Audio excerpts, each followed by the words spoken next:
kejadian yang dialami sama warga sekitar. Dia itu ngelihat sosok si A tersebut itu pas banget lagi lewat depan rumahnya. Tiba-tiba tuh itu kira-kira malam ya bang, jam setengah 12-an lah kira-kira ya, setengah 12-an. Warga itu ngelihat ada sosok si A tersebut lagi gendong anaknya, cuma posisinya itu dia ngebelakangin si warga tersebut ya. Nah dari arah situ jaraknya lumayan jauh sih bang ke arah gue ya. Itu gue pikir itu ada orang ngapain di situ kan. Lama-lama kok dia kayak ngedeket ke arah gue dan itu kayak cepet banget gitu bang. Jadi kayak apa ya? Kayak dia bukan orang jalan. Dia posisinya ngesot bang. Dia posisinya ngesot dan makin lama kok kayak cepet banget gitu, kayak bukan orang. Kalau orang ngesot pada umumnya kan ya mungkin lama ya, tapi ini kayak sekedipan mata gue lama-lama aku makin deket gitu. Jadi kayak makin deket, makin ini, lama-lama sosoknya yang gue lihat tuh serem bang.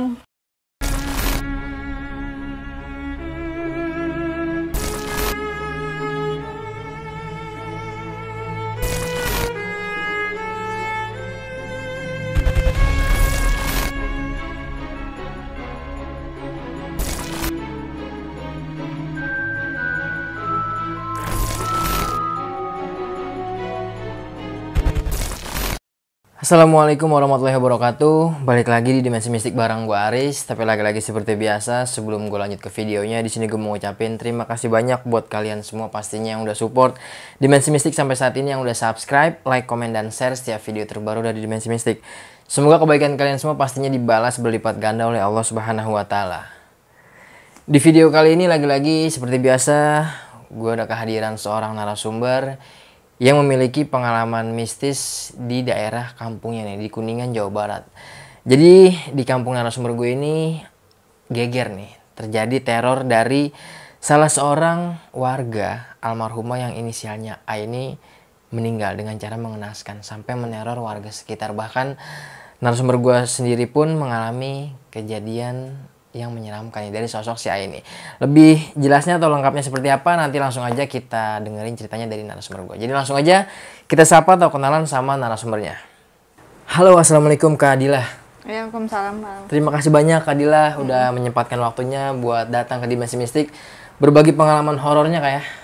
Katanya Kak Adila pernah mengalami kejadian horor di tahun 2017 nih. Iya. Dan di kampungnya Kak Adila ini di Kuningan, Jawa Barat ya Kak ya? Iya bener bang. Dan sempet bikin geger warga sekitar nih. Katanya ada salah satu wanita yang bunuh diri akhirnya neror warga-warga nih ya. Iya bener banget bang, itu kejadiannya itu 2017. Ya. Itu saya ngelihat dia itu pertama kalinya itu di jurang dengan penampakan yang berlumuran darah. Tapi warga sekitar juga sering ditampakin dengan sosok tersebut di depan rumahnya dengan dia menggendong bayi. Dia lagi menggendong bayi nih, iya, yang warga lihat nih gitu ya? Iya. Tapi boleh kita tahan dulu ini kayak sebentar ya? Iya. Nah, tadi kalian udah denger sendiri nih gimana kisi-kisi atau cerita pendek dari Kak Dila barusan. Tapi lagi-lagi seperti biasa, sebelum gue lanjut ke ceritanya Kak Dila, di sini gue mau ngingetin dulu buat kalian, kalau kalian punya pengalaman horor kisah nyata yang epic-epic seperti yang dialami sama Kak Dila kali ini, kalian mau jadi langsung di Dimensi Mistik, bisa banget. Kalian langsung aja mampir ke Instagram Dimensi Mistik, atau kalian bisa kirim cerita kalian ke email Dimensi Mistik. Nanti biar mempermudah, semua linknya bakal gue cantumin di kolom deskripsi. Terus dukung channel Dimensi Mistik dengan cara subscribe, like, komen, dan share biar gue makin semangat menghadirkan narasumber-narasumber yang punya pengalaman horor kisah nyata yang epic-epic seperti yang dialami sama Kak Adila kali ini. Gue rasa cukup, nggak usah banyak berbasa-basi, langsung aja kita simak kisahnya.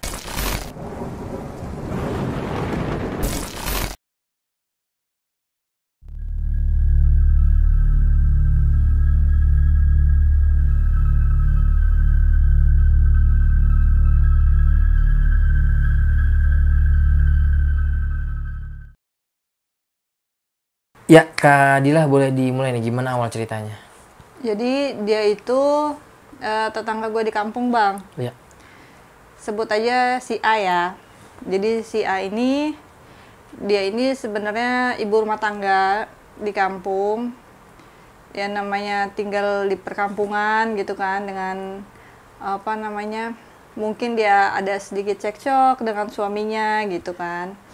Ada sedikit cekcok dengan suaminya. Suatu hari dia itu nyari-nyari suaminya, Bang.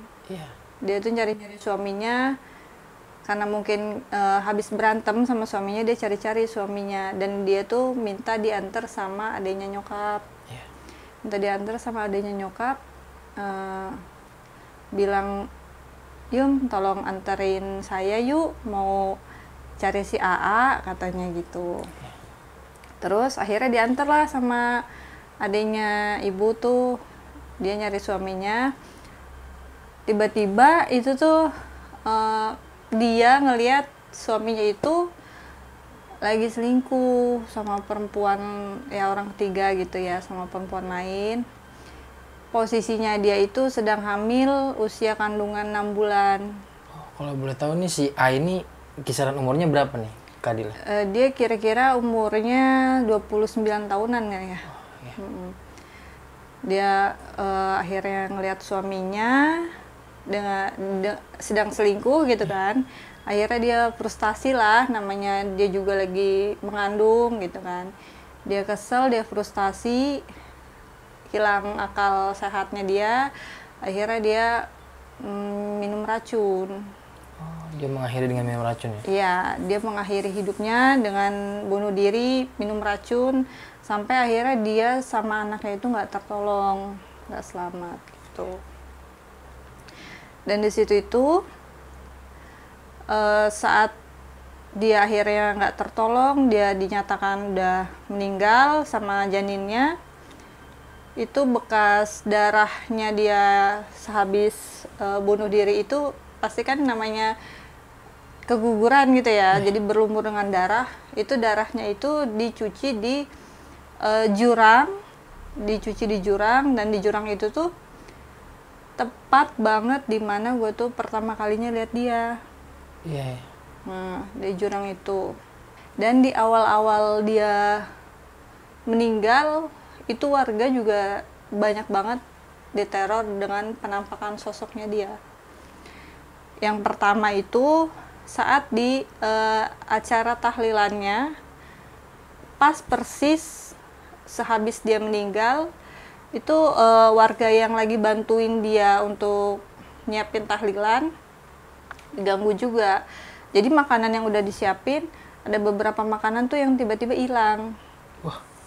Itu. Pas lagi tahlilannya nih? Ya, terus akhirnya sama orang ibu-ibu yang bantuin untuk nyiapin tahlilannya, dia tahu kalau ada yang ngisengin lah gitu.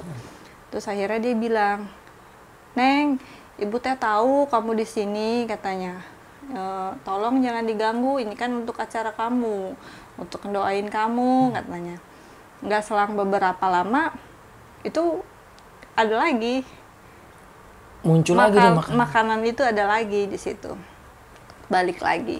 Iya.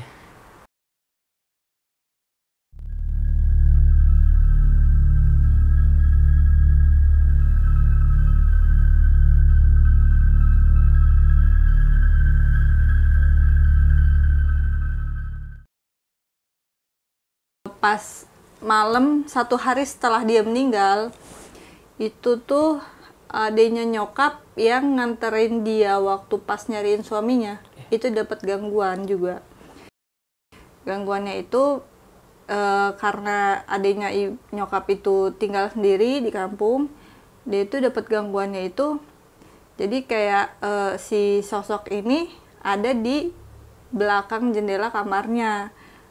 Tapi adanya nyokap nggak ngehirauin gitu kan, karena nggak mau ngehirauin sosok tersebut gitu. Dan itu tuh gonggongan anjing dari malam sehabis isya itu sampai menjelang subuh tuh nggak berhenti terus-terusan. Sosoknya itu masih tetap di situ sampai menjelang subuh baru hilang.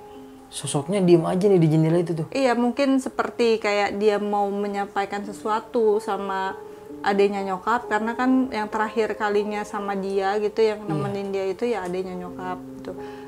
Karena adenya nyokap juga nggak mau apa ya, kayak nggak mau ngehirauin lah, nggak mau ini, jadi dicuekin aja gitu.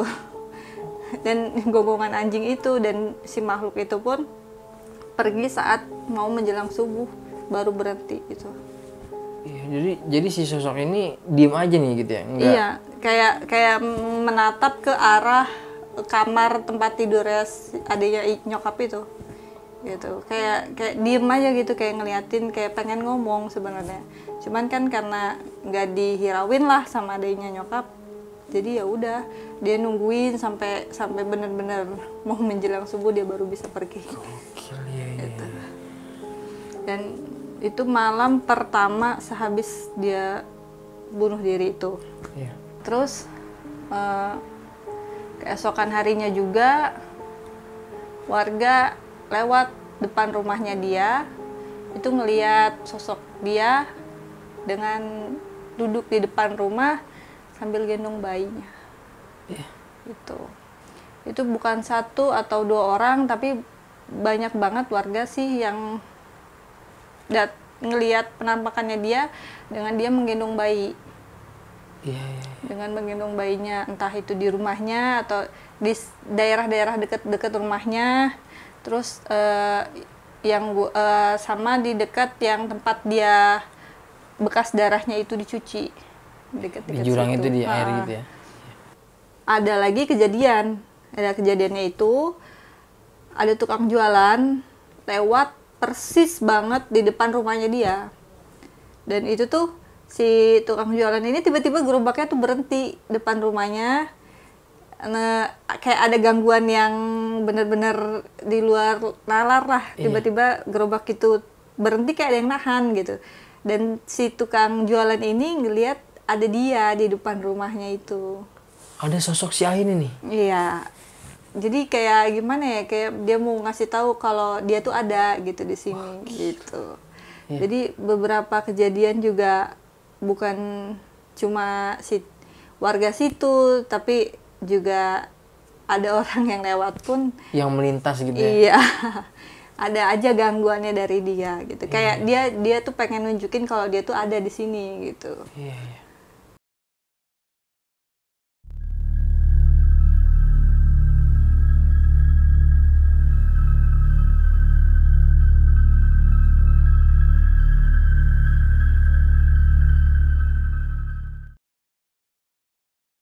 Nah, ini tuh kejadian yang gue alamin sendiri, Bang.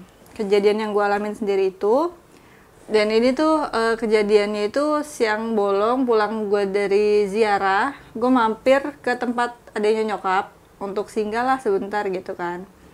Tuh gue lagi ke depan rumahnya adanya nyokap tuh sambil ngeliat-liat pemandangan, niatnya sih. Terus gue pikir, kok ada orang di situ di jurang. Nah, itu tuh jurangnya itu posisinya ada bangunan kosong dan ada musola yang udah nggak kepake. Terus sampingnya tuh kayak ada kolam ikan gitu, sama ada kayak kamar mandi kayak di daerah pedesaan gitu loh, Bang. Nah, dari arah situ jaraknya lumayan jauh sih, Bang, ke arah gue ya. Itu gue pikir itu ada orang ngapain di situ kan. Lama-lama kok dia kayak ngedeket ke arah gue, dan itu kayak cepet banget gitu, Bang. Jadi kayak apa ya, kayak dia bukan orang jalan. Dia posisinya ngesot, Bang. Wah. Dia posisinya ngesot, dan makin lama kok kayak cepet banget gitu, kayak bukan orang. Kalau orang ngesot pada umumnya kan ya mungkin lama ya, tapi ini kayak sekedipan mata gue lama-lama aku makin deket gitu. Jadi kayak makin deket, makin ini, lama-lama sosoknya yang gue lihat tuh serem, Bang. Ya itu tuh sosoknya itu perempuan dengan baju putih, rambut panjang, penuh dengan darah. Tuh mukanya tuh benar-benar kayak orang yang kesakitan, kayak orang yang minta tolong. Dia sedih, antara dia menyesal juga, campur aduk di situ. Itu dari mulutnya dia, maaf, itu darah semua, Bang, sampai ke daerah perutnya itu banyak banget darahnya, berlumur darah itu di situ. Dia ngesot, lama-lama makin deket ke arah gue dan dia mau megang tangan gue. Di situ langsung gue tinggal pergi. Gitu. Iya. Dia nyamperin Kak Dila nih. Iya, nyamperin, dan itu benar-benar kayak setiap gue ngedip tuh kayak dia makin kok cepet banget gitu, kayak itu di luar banget logika gitu. Kalau orang kan pasti kalau dia ngesot mungkin lama ya, nggak mungkin cepet nyampe karena jaraknya lumayan jauh gitu dari tempat yang awalnya gue lihat itu kayak ada orang gitu ke arah gue tuh lumayan jauh. Lama-lama kok makin cepet, setiap gue ngedip tuh kayak kok makin deket gitu, dan makin jelas itu di depan mata persis. Dia kayak ngasih tangan gitu ya. Iya, kayak dia minta ditolong gitu. Cuman langsung gimana ya, kayak karena gue kaget juga kok ternyata bukan orang gitu yang gue lihat itu. Siang hari bolong, padahal itu mungkin kalau di pikiran orang namanya siang hari bolong nggak mungkin ada makhluk seperti itu kan. Iya. Tapi itu ternyata nggak menutup kemungkinan kalau mereka tuh siang juga nggak ada. Iya. Dia tuh tetap ada gitu, sama aja kayak kita gitu. Yang gue kaget, gue shock banget. Kenapa ke gue gitu kan, maksudnya tiba-tiba dia nongolin itu, dia seperti minta tolong dengan berlumur darah. Itu tuh wujudnya serem banget bang. Kalau misalnya digambarin itu benar-benar serem, dengan penuh darah. Jalannya dia itu ngesot, dan lama-lama itu dia makin mendekat ke arah gue gitu bang. Dan kayak mau narik tangan gue gitu, kayak minta uluran tangan, minta ditolong gitu. Di situ akhirnya gue nanya lah sama adiknya nyokap, Bi, tadi aku ngelihat ada perempuan di situ, dan aku sebutin tuh ciri-cirinya itu seperti ini, rambutnya panjang, tingginya kurang lebih ya sekitar hampir 170 lah gitu.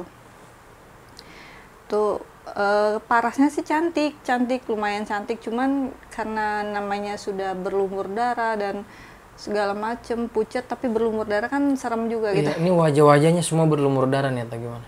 Jadi dari ininya dia, dari mulut itu keluar darah, dan di bagian perut itu lebih banyak darahnya. Iya. Gitu, yang dia tampakin itu.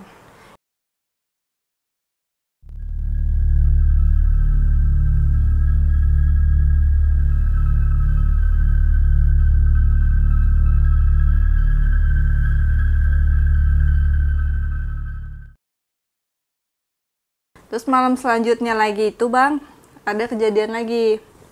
Kejadiannya itu ya warga sekitar gitu lagi melintas naik motor lewat persis depan rumahnya. Ya tiba-tiba motor itu berhenti gitu. Tiba-tiba motor itu mogok gitu. Mati sendiri mesinnya. Mati sendiri. Di situ dia juga bingung juga kan, kok bisa berhenti di sini nih motor gitu kan. Padahal tadinya kan nggak kenapa-napa. Gangguannya ya kayak gitulah. Tiba-tiba ya selang beberapa detik motor itu mati. Si orang yang lewat itu, yang melintas tersebut, nengok, namanya apa ya, nggak sengaja berhenti gitu kan dia.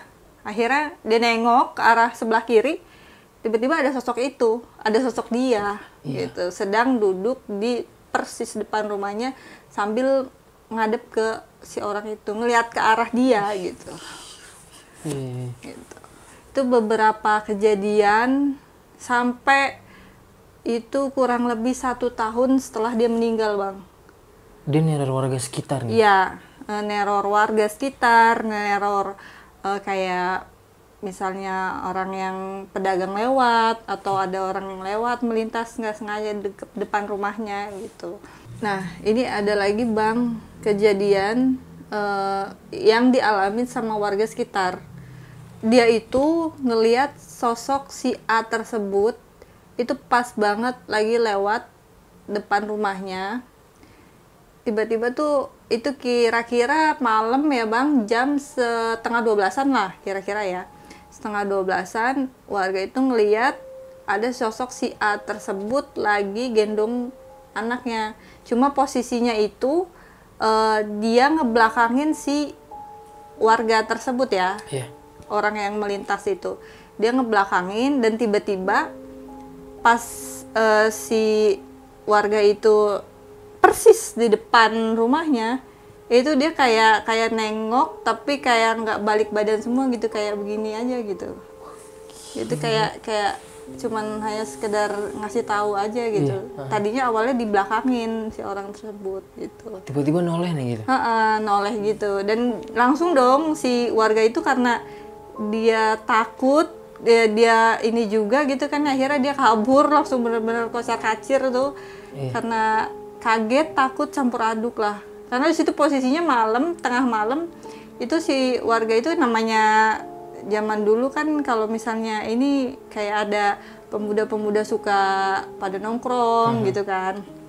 Nah itu pas banget dia mau arah pulang ke rumahnya, ngelewatin rumah si A ini gitu. Tahu-tahu ada sosok ini ya. Ya tiba-tiba pas mau pulang malah ditampakin si A gitu. Itu posisinya dia lagi gendong bayi atau? Lagi gendong bayinya. Dan itu awalnya kan dia kan kayak ngebelakangin kan. Terus dia kayak noleh gitu, cuman nggak semuanya, cuman kayak gini aja gitu. Ternyata dia masih ada di situ-situ juga, karena mungkin mungkin karena dia mengakhiri hidupnya dengan cara seperti itu kali ya. Jadi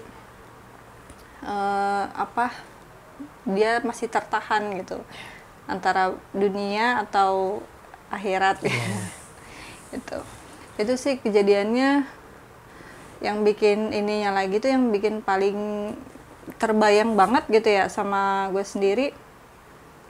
Sosoknya itu kenapa pas datang ke gue itu benar-benar wujud yang serem dengan penuh gimana ya, kayak menderita gitu, kayak orang kesakitan.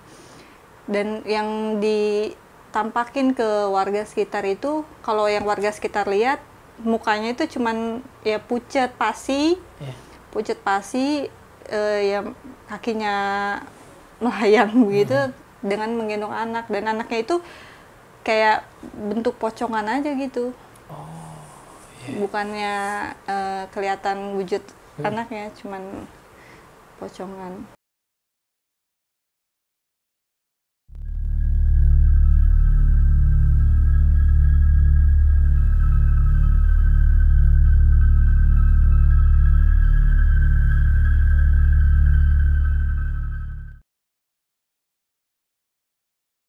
Ya Kak Dila, tadi udah diceritain semua kayak kejadian-kejadian yang Kak Dila alami saat di kampungnya nih ya. Ternyata ada teror dari sosok wanita ya inisial A ini ya. Bisa dibilang ya dia mengakhiri hidupnya dengan cara mengenaskan lah ya, minum racun gitu ya. Iya, bener banget, tragis banget kejadiannya itu. Ya mungkin karena emang pertama dia sedang awalnya kan lagi emang kurang baik mungkin sama suaminya. Akhirnya dia juga harus melihat dengan mata kepalanya sendiri kalau suaminya selingkuh gitu depan matanya dia. Dan faktor lainnya juga karena posisinya dia sedang mengandung, Bang. Iya, lagi gitu. hamil nih ya. Iya, mungkin juga kalau gue di posisi si A ini sama gitu, gue juga ngerasain frustasi lah gitu istilahnya, Ya, depresi udah mentok banget gitu. ya, depresi banget ya. Jadi kayak gimana ya, udah bener-bener buat apa untuk dipertahanin kalau begini gitu. Mungkin pikirannya dia begitu, karena dia juga ya namanya perempuan lagi ngandung kan, hormonnya juga naik turun, ditambah juga harus melihat seperti itu gitu kan. Iya. Untuk pertama kali yang melihat si A ini minum racun, kakak adiknya ya? Keluarganya, keluarganya. Oh. Keluarganya yang awalnya ngeliat gitu. Iya. Karena kan sehabis diantar sama adanya nyokap itu, dia ngelihat si suaminya sedang selingkuh sama perempuan lain, dia kembali kan ke rumah, dia pulang, dan di rumah itu ya keluarganya ngelihat dia udah minum racun itu gitu. Oh, udah dalam keadaan berbadan lagi dia? Iya. Oh iya, habis itu baru dibawa ke rumah sakit ya mungkin. Di rumah, tapi dibawa ke rumah sakit nggak tertolong, dan itu udah posisinya udah berlumur darah juga kan, karena mungkin keguguran gitu. Iya si cabang W-nya ini. Dan untuk penampakan si A ini yang mungkin Kak Dilan memang nggak tahu ya kalau ini sosok si A ini yang di jurang ya. Iya, awalnya sih gue juga nggak tahu dia siapa, dia itu dari mana, dan gue juga sebenarnya belum pernah ketemu dia, belum pernah kenal sama dia bang. Dan dari situ semenjak pas awal pertama gue lihat dia, akhirnya gue nanya sama adiknya nyokap dan dijelasin lah di situ sama adiknya nyokap itu siapa dia dan kenapa dia seperti itu. Awalnya sih tadinya mungkin dia pengen ngajak komunikasi gue ya bang, cuman karena gue nggak bisa memberanikan diri, gue juga takut juga gitu maksudnya, karena kan kalau sosok kayak gitu banyak manipulatif, takutnya nanti malah gue yang ke bawah gitu. Iya sih benar-benar. Tapi emang sosok si A ini emang yang Kak Dila lihat maksudnya berlumuran darah keluar dari mulutnya nih. Iya, dari mulutnya itu memang ada darah, dan itu darahnya tuh mengalir sampai ke bajunya tuh banyak banget. Dan kenapa di situ makanya masuk di akal sih kenapa gue lihat itu penampakannya dia dari mulutnya sampai ke bajunya itu darahnya banyak, mungkin karena dia awalnya meminum racun itu kan. Meminum racun itu sampai akhirnya luka semua, sampai akhirnya anaknya pun nggak selamat kan, nggak tertolong. Iya, masuk akal siapa yang gue lihat sama kejadian yang diceritain semuanya sama adiknya nyokap. Iya, jadi emang warga sekitar tahu nih lah, maksudnya ngalamin juga nih diteror sama si A ini ya, almarhumah A ini ya. Ya betul banget bang. Dan yang dilihat sama si warga-warga sekitar atau bahkan bukan warga sekitar aja nih ya, orang lewat tukang dagang gitu ya. Yang melintas juga beberapa ada yang diiniin, maksudnya ditunjukin lah, ditampakin gitu ya. Sosoknya si A tersebut. Lagi gitu. gendong bayi nih. Lagi gendong bayi, cuman kalau nunjukin ke mereka itu ya dengan pucat pasi, dengan gendong bayi, tapi pas nampakin ke gua itu dia nggak bawa anaknya, cuman dengan berlumuran darah itu. Gitu. Iya ya, tapi kalau keluarga dia nggak ada darahnya nih, maksudnya tapi dengan menggendong anak lah bayi gitu. Iya, tapi dengan posisinya ya pucat pasi aja gitu kayaknya. Hampir semuanya nih ya warga ya. Iya. Sampai adiknya nyokapnya Kak Dila sendiri yang ikut nolong pertama kali itu ya. Yang nganter dia sebelum dia mengakhiri hidupnya gitu kan. Yang nganter dia pas nyari-nyari suaminya itu juga didatengin juga. Didatengin mungkin niatnya untuk menyampaikan pesan atau apa? Iya, menyampaikan sesuatu, cuman adanya nyokap nggak mau ngehirauin gitu ya. Iya. Dan kejadian ini sampai sekarang masih ada nggak yang dirasakan penampakan dari warga sekitar Kuningan sana? Yang Kak Dila tahu nih, dapat kabar apa? Kalau yang menurut kabar yang gue dengar sih di kampung itu ya, di tempat yang itu terjadi itu malah makin horornya makin meningkat gitu bang, makin serem. Karena apa? Karena di situ makin benar-benar jadi kampung mati banget gitu. Jadi benar-benar jadi sepi nih. Sepi banget bang. Jadi kalau udah Isya ke atas itu orang tuh nggak ada yang keluar, nggak ada yang lalu lalang gitu. Jadi benar-benar sepi karena banyak banget rumah kosong gitu. Jadi ya dibilang kampung mati karena emang nggak ada yang lewat lagi kalau udah lewat Isya. Untuk rumahnya si A sendiri ini ditempatin atau udah dijual atau gimana? Apa terbengkalai ini? Rumahnya si A ini memang masih ada anaknya ya, maksudnya anaknya yang besarnya. Iya. Anak yang besar itu masih ada di situ, untuk orang tuanya juga masih ada, cuman masih ditempatin ya sama keluarganya masih ditempatin, cuman ya masih gimana ya, masih suasananya. Dan itu karena rumahnya si A juga nggak jauh dari pemakaman gitu. Pemakaman si A ini? Pemakaman umum. Iya. Jadi emang sampai sekarang kampungnya Kak Dila ini, Kuningan ini jadi kampung mati lah bisa dibilang ya? Iya, semakin horor karena kemarin juga belum lama bapak gue baru banget balik dari kampung, katanya ada rumah yang di situ juga deket tempat yang biasanya gue singgah gitu ya bang. Itu mau ngerenov rumah sebelum pintunya dibuka aja, kuncinya masih dipegang, udah kebuka sendiri pintunya. Malah jadi horor nih ya. Iya, Kemana-mana banget, banget, horor banget. Jangan bukan orang luar pun, orang dalam sendiri aja suka takut. Iya, betul. Ya, sekali lagi mudah-mudahan si almarhumah si Ayah ini ditempatkan di sisi Allah Subhanahu wa taala ya. Amin. Diterima segala amal ibadahnya ya. Iya. Lagi-lagi seperti biasa, sebelum gua akhiri video ini, di sini gue mau ngingetin lagi buat kalian kalau kalian punya pengalaman horor kisah nyata yang epic-epic seperti yang dialami sama Kak Dila kali ini. Kalian mau jadi narasumber langsung di Dimensi Mistik bisa banget, kalian langsung aja kepoin Instagram Dimensi Mistik atau bisa kirim cerita kalian melalui email Dimensi Mistik. Nanti semua biar mempermudah, linknya bakal gue cantumin di kolom deskripsi. Terus dukung channel Dimensi Mistik dengan cara subscribe, like, komen, dan share biar gue makin semangat menghadirkan narasumber-narasumber yang punya pengalaman horor kisah nyata yang epic-epic seperti yang dialami sama Kak Dila kali ini. Sekali lagi terima kasih banyak Kak. Iya. Udah mau berbagi pengalaman horornya. Sehat terus dan salam buat keluarga di rumah Kak ya. Sama-sama ya Bang.